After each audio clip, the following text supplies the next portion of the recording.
Hey everybody, it's Friday. I hope you have a great week planned.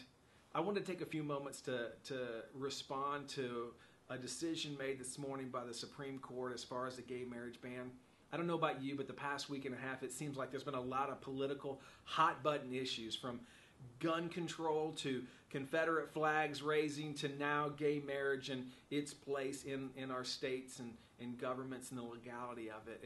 And whether you're excited about it or you're angry and frustrated, whether you're happy and just have this sense of jubilee, or there's a little level of anger and maybe even fear in your tone and your conversations and what, I wanted to take a few moments to tell you how I believe that as Christians, we should respond to all of these issues, regardless of how we feel about them. Number one is this: we need to remember constantly the government is not our hope.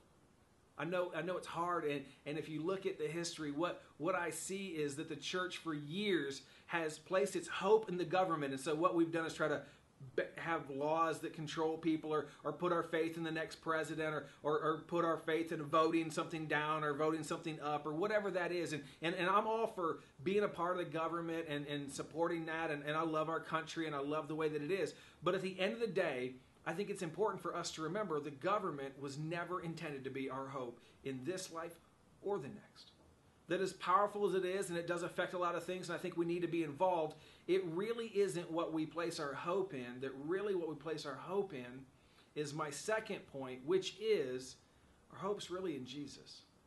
I read one of the articles I read this morning. The guy made a joke, and he said, as powerful as the Supreme Court is, it couldn't put Jesus back in the grave. And it's so true.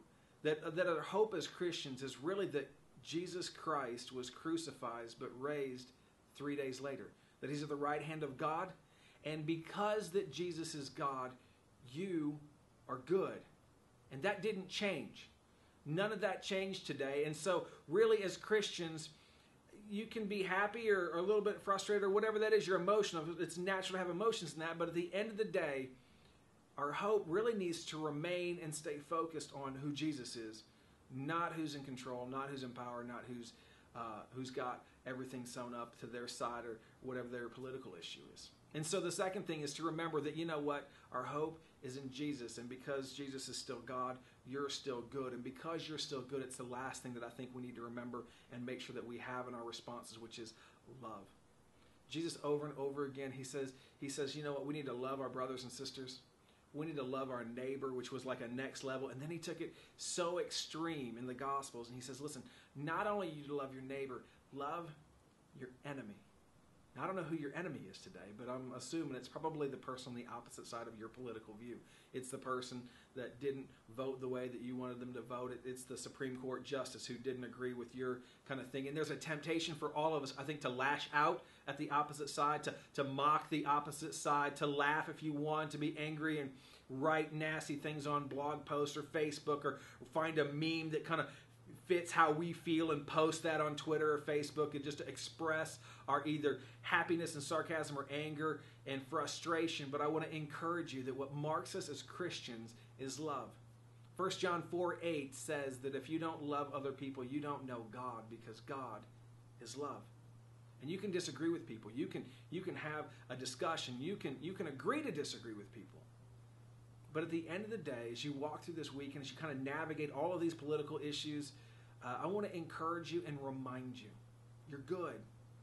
Government's not our hope. Jesus is still God. And we're called and marked by what we say and what comes out of our mouth and our actions. And what should be filled with is love. I hope you have a great weekend. I hope you love other people, and I hope other people can see the grace and mercy in your voice, in your posts, and in your actions. God bless. We'll see you Sunday.